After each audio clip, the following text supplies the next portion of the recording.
Welcome to Reconstructing Dayton TV. I'm Alexander Sharp. Today we're sitting down with David Esrati, candidate for Ohio's 10th Congressional District. Without further ado, Mr. David Esrati, would you like to tell me a little bit about yourself and why you're running for Congress? Thank you, Alex. And, I think it's great that Reconstructing Dayton is doing this, trying to make sure voters have a place to find informed interviews with candidates. This race, the Dayton Daily News didn't decide to write anything until a week before the actual primary, and there was nothing in anything. The League of Women Voters, a couple questions, and no forums, no panels, no anything. At this point, I understand I'm the third candidate you've interviewed, and we're still trying to get a hold of the fourth one. But it's this kind of voter information that I think voters desperately need to make good decisions. And that's one of the things that I want to bring to Congress, because as a citizen journalist, I've learned the number one way to get to the bottom of the story is to always follow the money. And right now, you've heard all kinds of things about, fraudulent elections and voter registration restrictions, but what you never seem to hear about is anybody tracking the money, the donor side of things. And there's one thing I'd like to do. I'd like to have a donor registration portal and have candidates stop self-reporting, so anybody donating to any federal candidate to start with, and later for state and local, is a real-time campaign contribution site where you register as a donor and we can check you out and make sure you are, who you are, who you work for, what government contracts you have, and who you're related to even, and then show your donations in real time to each candidate so that there's no more of this self-reporting and confusion and hiding behind, political action committees and everything else. So, yeah, I've run for Congress before. I've run for local office, mayor and city commission. I've been a precinct captain for the Democratic Party, and I can tell you everything about the way we do politics in Montgomery County, Greene County, and Clark County could use a huge improvement by open, honest, transparent leadership that are interested in bringing the best candidates to the ballot and giving voters enough information to choose the right one. All right. So it sounds like one of your big initiatives is this idea of this voter information system. And how would that square away? Because it sounds like you want this to be something that's legally binding. Right. So how would that square away with Citizens United and the Supreme Court declaring that spending money anonymously is equal to free speech? Well, I'm going to disagree with the Supreme Court, and I'm going to disagree with Citizens United. And the Supreme Court isn't always right, and free speech doesn't mean it's free. And we've seen what happens. Elections have gotten continuously more expensive. And I got to say, I'm shooting myself in the foot because I own an ad agency, and a lot of that money is being spent on highly targeted ads that are made to manipulate voters, mostly the extreme voters that vote in primaries. So that's another thing I don't like. I don't really like the primary system we have because it lets the two major parties pick all the candidates, and the majority of the voters aren't part of either one. They don't want to participate in it. So I'd like to move to ranked choice voting, where we get a choice of all the candidates. You get to rank them in order of preference. And if your first choice doesn't get enough votes, it moves to the second choice, the third choice, the fourth choice. And what this does is gives a greater number of people a chance to actually be sort of okay with who ends up getting elected, instead of it being a choice between candidate A and candidate B. And everything else in America, we got lots of choices, right? We like to have it our way. We don't like things to be presented either just one way or another. It's not just ketchup or mustard. We got to have hot sauce. We got to have mayo. It's time to fix this thing, and I plan on being there. I also, honestly, as a small business person, I can't afford to hire a lobbyist, and I shouldn't have to hire a lobbyist to get my voice heard in Congress. And there's a whole lot of issues as a small businessman that I think it's time to clean up Washington and make sure that the number one creator of jobs in this country, which is small business, starts getting their fair share. All right. I'm going to give you just a little bit of pushback because I felt like okay, I get that you disagree with the Supreme Court when it comes to the Citizens United ruling, but how do we reconcile with that, especially since the makeup of the Supreme Court since that ruling seems like they'd only be more sympathetic to that precedent? Are there ways that you could implement this idea of this voter registration or this donor registration? I'm sorry, this donor registration portal without running afoul of the Supreme Court precedent? Well, for the actual campaign finance laws to work, we actually have to have accurate numbers and names, and we don't right now. And you know how I know that? Because I went and looked up a guy and saw how many different ways he showed up in the FEC database as different people, even though it was the same guy. This guy happens to now own the New York Mets. His name's Stephen A. Cohen, formerly head of SAC Capital, who was banned from trading with other people's money on the stock markets because he was guilty of insider trading. So now he just takes his own billions and plays around. But that guy was reported by one candidate as Stephen, S-T-E-V-E-N, another guy by Stephen, S-T-E-P-H-E-N, another guy by Steve, and then sometimes with A, sometimes not with A, sometimes his work address, sometimes his home address. And you know something? I have a problem with that. That's legally wrong. And the FEC is sitting there trying to say we're running elections right. So until they get that part right, let's get that part right first. And then we'll work on the Supreme Court and the whole Citizens United thing. I can't stop these corporations from wasting their money on their PAC money and running these non-candidate specific ads where it's unlimited. But we can sure do things like, the same thing we do with cigarette packaging where it says it's not good for your health, don't do this, it's deadly, that sort of thing. Maybe we can make them have to put a thing up. This ad is bought by big money. You should take it with a grain of salt type notice every time one of them comes up. As opposed to the ones that say, "Hi, I'm David Esrati, and I approve this message." They require that stuff. They don't require me to tell you who actually bought me to say what I said, but we'll work on that next.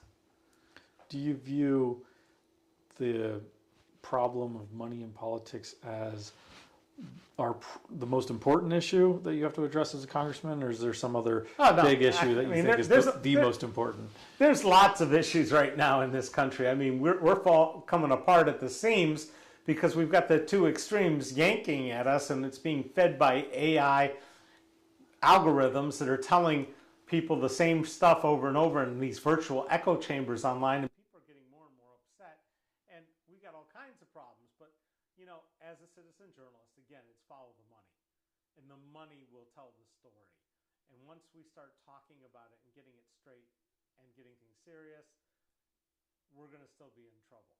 We have proven, one thing the pandemic proved is the government can do anything it wants. They told us for how many years we can't afford health care for everyone. Coronavirus comes and all of a sudden we're paying for every treatment of coronavirus, the vaccine, and we're giving money to people just, hey, here's some money to help you out and make it through. So, don't give me this, we can't afford or we can't this. Hell, we're talking about billions going instantly to Ukraine. And we can't afford billions to take the lead pipes out of Flint. We can't treat PFAS in the water in Dayton, Ohio. We can't do lead paint abatement in low-income housing. Why not? You can pay me now, you can pay me later. I mean, let's do the things that are important. We got money for, what did we spend in Iraq and Afghanistan? $20 trillion? And we built schools and roads there. But the Brent Spence Bridge can't get built because, there's some sort of pork involved, or Mike Turner doesn't want to build back better. No. It's time. It's time to wake up and smell the roses. Congress does what the money tells it to do. And it's time to stop that. Are you saying that you endorse a form of modern monetary policy where this idea of we can print as much money as we need because that's just how the government works? Or are you just suggesting that the priorities of the budget are astute? Let's talk about the Laffer curve and and trickle-down economics, which the Republicans have talked about for years. There is no such BS as trickle-down. The real thievery in this country, the biggest criminals, are now flying on their own private rocket ships, things that only NASA used to be able to do, and they made that money off the sweat, labor, and backs of hardworking Americans who have been treated horribly until we had a pandemic and we needed those people to make sure our food got delivered and our trash got picked up and that the grocery store was open. So, everybody loves a success story, but the kind of success that Elon Musk has had and Jeff Bezos has had, and even, Bill Gates and work on down the line, all that success isn't good for our country. What's good for our country is nobody should have to worry about where their next meal is coming from. That if they get diabetes and they need insulin, they can afford to have that insulin. I am sick and tired of Americans dying because we refuse to take responsibility for taking care of each other before we take care of Iraq, Afghanistan, or, I don't know, Ukraine. Come on, we have money for all those things. It's time to have money for Americans. Mike Turner is all worried about taking care of the military-industrial complex and his defense contractors that back him, and some home builders that back him, and whoever else he's got in, buying his way into his millionaire status. When I first ran against him for mayor, he was driving a Dodge Dart with a Bush 1 sticker on it. Soon after he got elected, he's driving a Caddy and working for Raj Soin. Mike Turner is a fraud who has made a lot of money working for other people, not for you. Well, since you brought up Mike Turner, why don't you tell us a little bit more about your history with Mike Turner? So, Mike Turner and I both ran for mayor as virtual unknowns back in 1992. Mike and I were both white guys with hair. He kept his, me, not so much. And we were talking about all kinds of new things for Dayton. And Turner used to keep having to go to campaign places because he had the same typical political spiel. And I was talking about these wild, big ideas and everything. And he'd have to say, oh, no, that was Esrati. Oh, no, that was Esrati. And it bugged him. But he won that race by 400 votes. And part of the reason he won over Clay Dixon was because Mark Henry resigned to go to law school. And we had a special election. So after I didn't make it through the 6-way primary for mayor, I had to run. I ran again for the seat that Dean Lovelace ended up winning. And I was still out on the campaign trail. I was talking about where did Clay Dixon's money come from. He had $28,000, which at that time was a huge sum. Nothing compared to the $450,000 Nan Whaley raised to make $50,000 as mayor. But I was like, where does $28,000 come from? Maybe someone wants to build a landfill on the west side. So Clay took me outside over here on Edgar Avenue and tried to beat some sense into me. It made the front page of the paper, and all of a sudden there were chinks in his armor, and finally the story got out about how Mayor Dixon was claiming sick time from his DPS job when he was out on city junkets. Turner won by 400 votes. So first off, I'd like to apologize to the citizens of Dayton and all the residents in Ohio 3 and Ohio 10 that have had to suffer him all these years, because 400 votes wouldn't have happened if Clay hadn't taken me out there and tried to beat me up. I'm pretty sure of it. But, so, that's the first chapter in the Turner-Esrati little battle. The next one came when I went down to the city commission chambers to complain about our trash collectors in the city of Dayton. They had a policy called make out and quit. Now, that's not like go kiss your girlfriend and don't try to go to second base. No, make out and quit was you did your job, you did your route, and you're done for the day. And you get paid for 8 hours of work. Now, what they would do is they literally jog behind the trash trucks, throw the trash on the truck as fast as they could, never mind if half of it fell out in the alley, throw your cans back and keep running, and be done by 11 o'clock and at the rec center playing ball by 11:30. They'd start at 6. So Sounds like probably had some pretty athletic trash men. Oh yeah, these guys were sharp.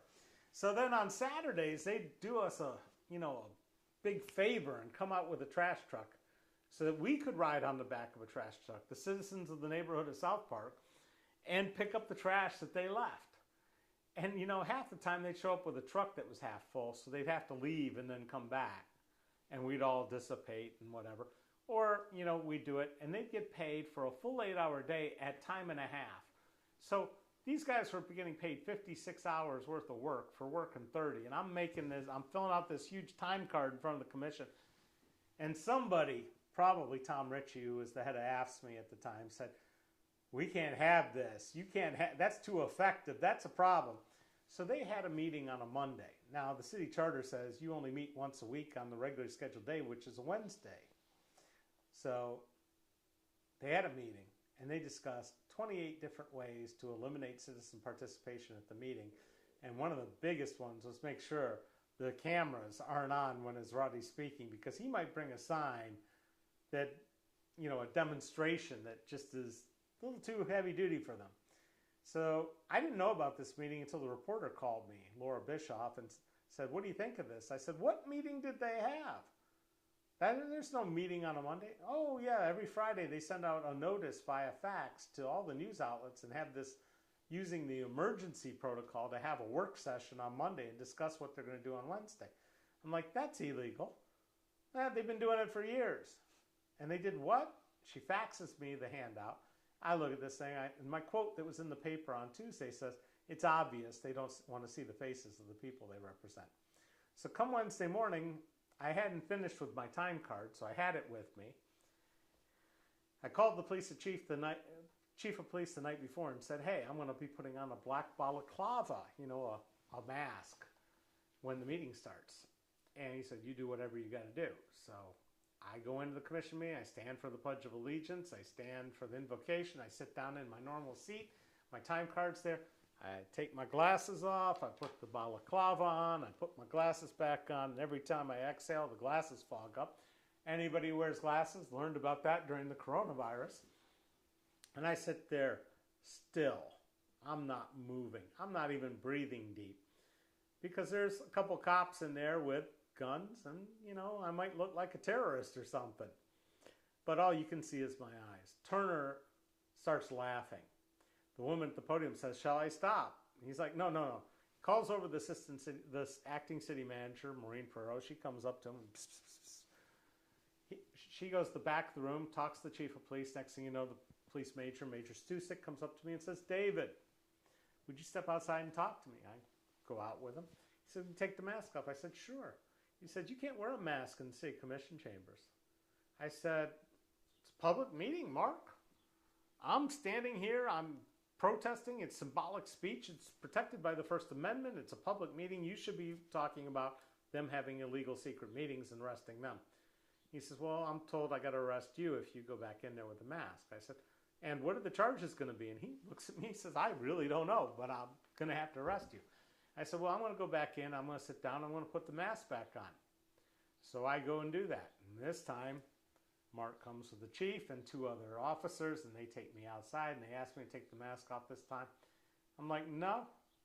I said, "This is symbolic speech. It's protected by the First Amendment. There's no law about what kind of headgear you wear in here. I've seen ball caps, and hell, if you look at the hats that Idotha Bootsy Neal used to wear with the Chiquita banana fruit thing going on," I said, "you would have had to arrest her a bunch of times. I just choose this. And if I was a black Muslim woman wearing a hijab, you wouldn't be saying anything. You should, again, be arresting them for their illegal secret meeting." He says, "Well, if you go back in that room, I'm going to have to arrest you." I said, "What charges?" He says, "I don't know. I'm going to have to arrest you." I take one giant step backwards. They turn around, put your hands behind your back, and I get handcuffed and taken to jail. Turner, all proud of himself, I was such a threat to the safety of the people in the commission chambers. I might have been a ninja and trying to kill everybody. Of course, he's a second-degree black belt or something. He can't tell the difference. But they charged me with 4 fourth-degree misdemeanors, 1 count of conduct a person to the commission meeting, which means nothing. One of conduct, I can't remember the second one. Then 2 counts of criminal trespass for going into a public meeting. Disrupting a public meeting was the other one. I hadn't disrupted anything. The police had been more disruptive. And they filed these 4 charges, and we go to court, and we have our depositions, and Turner's like, oh, I was afraid for my life and everybody else in there. And my lawyer says, is that why you were laughing on tape? Click. So it took a little while, 2.5 years to be exact, 5 court cases, and I won, they lost. The settlement was $100,000. Turner was very, very pissed. Most of the money went to pay lawyers, and I learned a big lesson about sunshine laws, open meetings, and how our justice system really isn't that just, especially when you're fighting City Hall. Turner is visibly uncomfortable whenever he comes in contact with me. He doesn't like to be around me. He doesn't like to be in the same room as me. And that's just fine because he doesn't like to be in the same room with anybody that's not handing him checks over $500. That's how you get to see Mike Turner and talk to him. You write him a check for money. He's pay to play. He's like basically a hooker. Not a real high-priced one, but a hooker. And he will take your money to see you. That's not what we need from a congressman. We need a congressman that's been in every church in this town talking about what they're going to do for them. Need somebody who's been in the community hanging basketball nets for free on basketball courts so kids aren't sitting there shooting on rims with no net.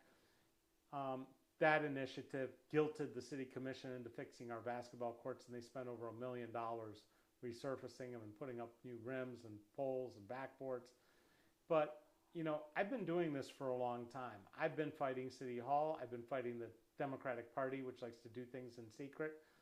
And it's time that I take on Turner because I am the one who can sit there and give him a real race without complaining about gerrymandering or that he has too much money or that he's some sort of savior to the Air Force Base because he's such a military expert, which none of is true. Now, I'm sorry for that being kind of long. No, you're fine. Okay. So I guess you brought up the military, and Turner likes to talk about the military. How would you position yourself as a congressman who is responsible, or at least representative of the area with Wright Pat? Well, Wright Pat is a huge operation, is going nowhere anytime soon. It's not going to be closed. Any threats of, it could get closed down or missions removed, doesn't know what kind of investment we have in laboratories and research, logistics at Wright Pat. It is a major military installation. It's one of the largest in the country. Secondly, I hate to say it, but things have changed a lot since World War II in Vietnam and the Korean War, and we still are preparing our military for the last war. We haven't figured out what the next war is going to be. We're doing some of that. But standing armies and tanks and airplanes, a lot of this stuff is not as necessary as it used to be. But Mike Turner hasn't found a military project that he doesn't love. The M1 Abrams tank upgrades that the Army didn't want, he backed that. The C-27J that the Air Force didn't want, he backed that. It's nonstop. The F-35, which is the most insanely expensive modern aircraft, has been obsolete since the day of remote control planes because at some point you're going to figure out that if you got to put a live human being and you can't go more than X number of G's before you kill the pilot, somebody's going to put together a plane with no pilot that can do 20 G's or 30 G's and turn on a dime and shoot you out of the air. Not that air wars are where the next war is. The next war is obviously cyber, biological, and we're seeing it with the trade deals and energy deals and the money deals with the Russians now. One of the things I learned in the Army is no matter how big and bad you think you are, there's always somebody bigger and badder. And even if they're not bigger and badder, they might be smarter. They might be stealthier. There's a reason Vietnam, despite our great military might, we ended up walking away from that pretty much with our tail between the legs. There are battles we can win, but the best battle to win is by not going to war. Statesmanship is what we need. War is when statesmen fail. So, Mike Turner can talk all he wants, but he never served. The only thing he's ever served is himself. And when he took that oath of office and said that he swore to protect the Constitution, I want to know where he was on January 6th, and I want to know how he sat there and has supported people saying, 174 members of Congress saying the election was rigged. Those people should be taken out of office immediately. If the election wasn't good, they didn't deserve to be elected by it. You can't have it both ways. So Turner talks a lot. The base is going nowhere. I believe that we have to take better care of our troops. We have to take better care of our veterans.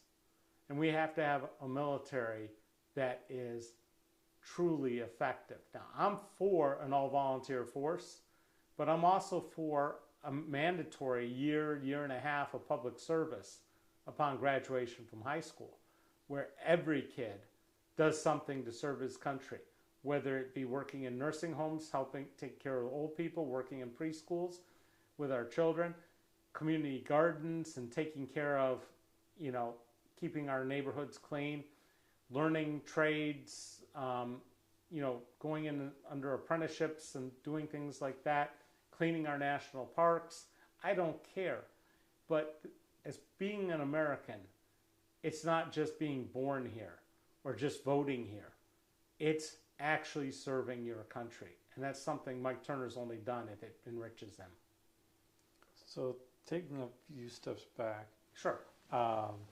because we've been talking about Mike Turner a lot, and in order to face Mike Turner, you have to get through the primary. Correct.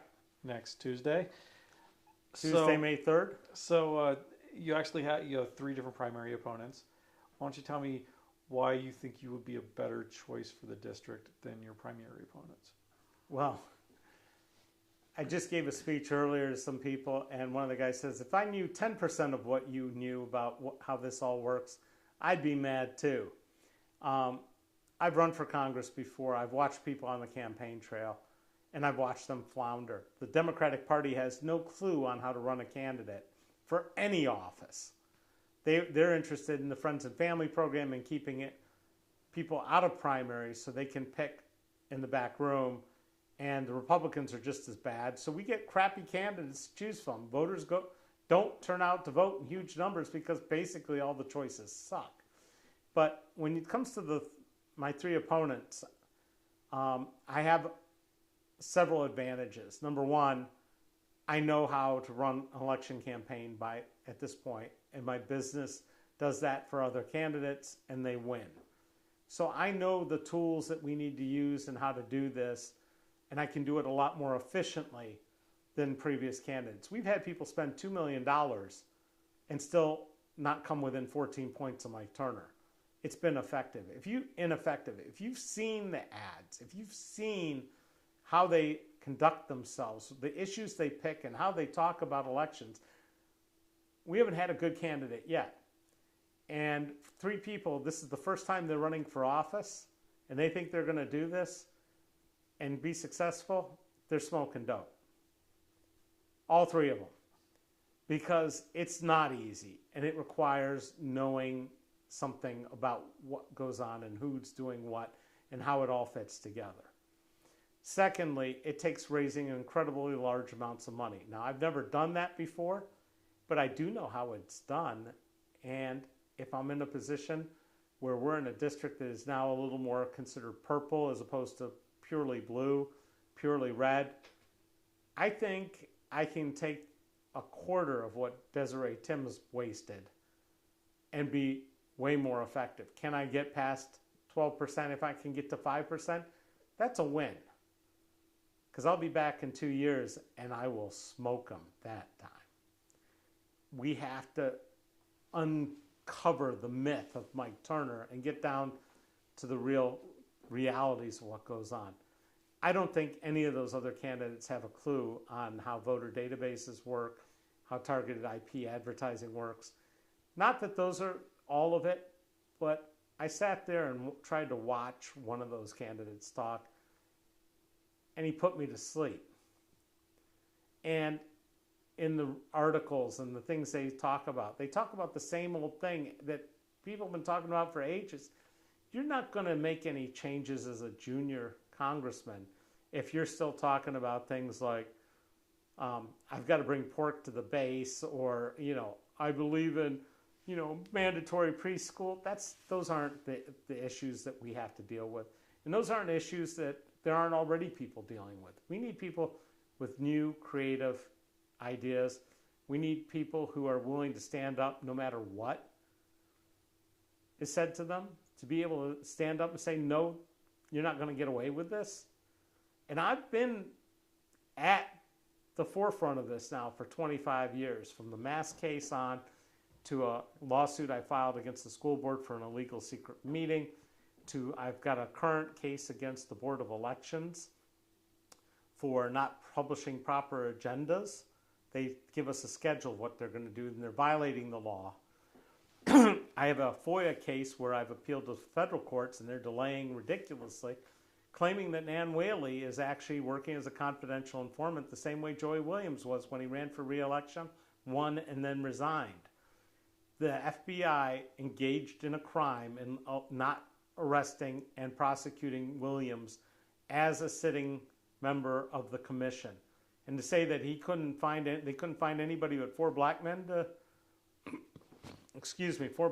to blame for our culture of corruption in Dayton shows you how off base the FBI is. Now, I know for a fact Williams made tapes that were presented to the grand jury of Nan Whaley, and I want those tapes. I think the citizens have a right to know what's really going on there. These other candidates, they don't do things like that. They haven't fought any battles. They haven't taken any personal hits for their positions. And I hate to bring up Ross Perot, but he said he was threatened with his life and that's why he didn't run again. This is big business. There's a lot of people out there. It's not something for the faint of heart to go and challenge the system and be non-traditional. I'm not afraid. I've fought City Hall long time. I've had the windows of my office shot out 2 nights in a row. I am willing to do what it takes. I don't think those other 3 even have a clue. But here's the thing. You picked people before to go over me and they lost. Maybe the 4th time's the charm. Let's stay focused on the district a little bit more. What things would you do specifically? You mentioned the district is more purple now. Right. So now that it is slightly more purple, I guess, but it's still leaning red. How would you appeal to those, I guess, kind of moderate Republican voters? Well, first of all, again, in a general election, a majority of the voters aren't red or blue. A majority of them have been waiting for somebody to vote for that doesn't make them hold their nose when they pull the lever or mark the ballot or whatever we're going to do this time. Okay, so I have to appeal to people who are sitting there and saying, I'm sick and tired of the same old thing. That's what they did when they voted for Donald Trump. They said, oh, well, he's going to shake things up. He shook them up all right, but not in the right way. I think it's time for people who can go to shake things up to go to Washington and say, look, you're not going to get away with all this dark money. You're not going to get away with doing things without having to be accountable. And you're definitely not going to be able to go and be my congressman and not actually come and meet with me, which is what Turner's done for 20 years because he knows nobody can beat him. So, final question about the district. You've been a presence in Dayton for a long time. Right. what type of connections do you have to the district outside of Dayton? Well, I've been doing business with businesses all over the Miami Valley for 35 plus years. I've worked with political candidates in Montgomery County and Greene County for the last 10 or 15. I know business owners all over the region. I've been involved. I haven't done that much in Clark County, to tell you the truth. But we used to have part of Fayette County, which was already in another media market. At least we're in the same media market now. But there are the same problems in Montgomery County that there are in Greene County, that there are in Clark County. And it's basically politicians believing that they're there and they can do as they please. And I will guarantee you, I will be there to hear your issues and try to make them a priority in the right places. And that doesn't only mean in D.C. When you're the congressman, you can put pressure on local governments because you control some of the money that ends up in their hands. And you can say to people, you need to get on the right side of things, like getting rid of the lead pipes for our water distribution. Or, let's work on some of these other problems that we have, like the Brent Spence Bridge, which isn't in my district. But if that bridge went away, we'd be in trouble because most of our trucks are coming up and down and crossing that river. We have to think bigger, and we don't have to think about just our district. And we have to start realizing that sometimes you have to be able to talk to Republicans and negotiate with Republicans and work together, and I can do that. So, I guarantee you I have more experience and know more public officials and have been at more political forums than all three of my opponents together. I can call on the mayor of Trotwood or the mayor of Riverside or the mayor of Kettering, and they know who I am now. Not just because I'm running for Congress. They know that now. There are people who are told they have to read my blog so they know what's going on and keep out of trouble. Seriously, the expose I did of what was going on in Phil Plummer's jail, where he was pepper spraying inmates in restraints, not just once, but twice or more, that should have had a major effect on our community. Local communities should have stopped sending their inmates, their citizens, into a torturous, dangerous place. Our congressman said nothing. Our elected leaders said nothing. And Phil Plummer ends up getting promoted up from being sheriff to state rep and might even become Speaker of the House. There's a problem here. I am not going to have prisons and jails in this country that are worse than gulags in the Soviet Union. Period. End of story. You are not guilty until you're presumed innocent, until you've been proven guilty. There's no reason to ever torture prisoners in a jail. And we need to put a stop to things like that. And I will be proactive and involved. Well, let's look outside of not just the district, but the country. You mentioned the Soviet Union, but now Russia. The big talk of the media, obviously, is the Russian invasion of Ukraine. What, as a congressman, can you do about that, or would you want to do about that? Well, as a junior congressman from Ohio, you're not going to have a whole lot of sway, but I'm going to say that when we did a deal with the Ukrainians and said, we're going to take away your nukes and protect you from nuclear attack, and then the Russians come in and conventionally attack you, that's horse crap. We should be there to protect the borders of Ukraine from the Russian invasion. We should have a no-fly zone. The Russian army isn't what it said. And we should have told Vladimir Putin that his days are numbered if he keeps this crap up. And he can swagger around all he wants, threatening to use nuclear weapons. But I am pretty sure that just like we have safeguards, there are safeguards in Russia, and the generals will say this man is insane if he thinks he's going to win a nuclear war. There are no winners in nuclear war. The Russian army is getting its ass kicked without a whole lot of help from us. We step in, it's all over. See ya, bye. The great thing about this whole BS that Turner's been feeding us all these years, that we've known for a long time, our all-volunteer service has the capability and the people to win if given a chance to operate and do what they're supposed to do. It's the politicians that don't have a clue. And as somebody who is trained in the military and knows a whole lot of combat veterans, I was lucky I didn't have, when I was in, it was peacetime, 81 to 87. Although some of the guys I used to train with died in Grenada, and I don't feel good about that. I thought that was kind of insane. But let's move forward. Ukraine, we have the ability to stop the Russians. The Russians know that. We shouldn't have let it happen in the first place. It's like your big brother telling you you're not going to get beat up at school and then lying to you. You don't like your big brother so much anymore. I don't believe in allowing bullies to bully anybody anywhere in the world, whether it be civil rights, whether it be our elderly, may it be other countries that are less equipped or anything else.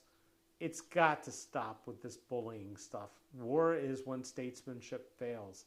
And I don't think we've got a whole lot of statesmen in Congress anymore. They can't talk to each other. They can't convince each other. They can't even call each other out without it getting down to juvenile terminology at this point. It's time for a new kind of politician. It's time for new leadership. It's time for new ways to elect them. And I'm ready to go in there and do my best to represent the citizens of this community and my entire state and the nation at bringing logical, clear solutions to everyday problems that have been ignored by our Congress for a long time. And I got to say this, lawyers are the worst candidates for political office ever. They have no creativity. The law as a profession is the only profession I know that rewards people for plagiarism. You are actually given extra credit for citing somebody else's work. How about we have some original thinkers in Congress for a change? With that, I just want to give you an opportunity to cover any topics you think that I did not address with my questions and close us out. I'd just like to say thank you for watching, that you've made it this far. Elections shouldn't be about choices between ketchup and mustard. We need a lot more variety. We need better tools to understand what our politicians think, what they do, and how they represent you. Just like I'm trying to make sure through my nonprofit, the 501c4, Reconstructing Dayton, and my nonprofit, the Modern Policy Institute, a 501c3, trying to do these videos of my opponents even, I want you to be informed. And when I get to Congress, I'm going to do something that you've never seen before, but I'm going to tell you every day in a live stream, at the end of the day, what I did in DC, what it means, what I need you to pay attention to, how to help, and try to get us to all come together for the good of this nation, to make sure that there are no more children in poverty, there are no diabetics rationing their insulin, we don't have drugs being injected with 30 needles, and we have mental health care for everyone, because it's important that we make sure that everybody is healthy. Everybody is able to survive without it being such a struggle, so that we can reach the potentials we have as Americans and truly be the greatest nation on earth, not the one with the most people in prisons, not with the most people homeless, not with the most people that are food insecure for an industrialized nation. We have to do better. And I believe that, and I want to be a part, and I want to help, and I can only do it with your assistance. So thank you very much. And please go to Esrati.com and read some of those old articles. Go to Elect Esrati to learn about my campaign and make a donation if you want. Any amount over $3 is acceptable. Under $3, it kind of doesn't make sense because of the fees and the hassles. Sorry. And you can find out more information there. And then also check out reconstructingdayton.org and modernpolicy.org so you can see what we're trying to do on the nonprofit side to make sure that we have a better, more capable, inclusive government that actually represents you instead of big money. Thank you so much. All right, for Reconstructing Dayton TV, my name's Alexander Sharp. This has been David Esrati. Election day is May 3rd. Make sure you go out and vote. Thank you very much.